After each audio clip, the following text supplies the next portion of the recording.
খেলা নিয়ে কেউ বাহির থেকে মাঠে প্রবেশ না করি। আমরা দর্শক শ্রেণী থেকে যার জায়গা থেকে ভদ্রতা বজায় রাখবো ইনশাল্লাহ।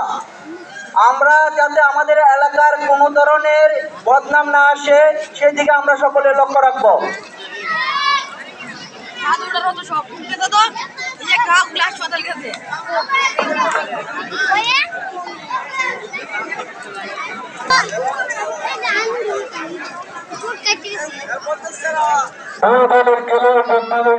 বলা হচ্ছে আপনারা দুইভাবে অহেতুক বাধা সৃষ্টি না করে খুব সুন্দরভাবে খেলা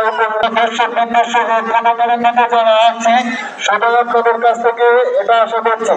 আশা করি আপনারা দুইভাবে খুব সুন্দর খেলা দেখে ছোট ছোটদেরকে এবং আমাদেরকে অংশগ্রহণ করুন। আর খেলার মাঝে নগরীর সিদ্ধান্ত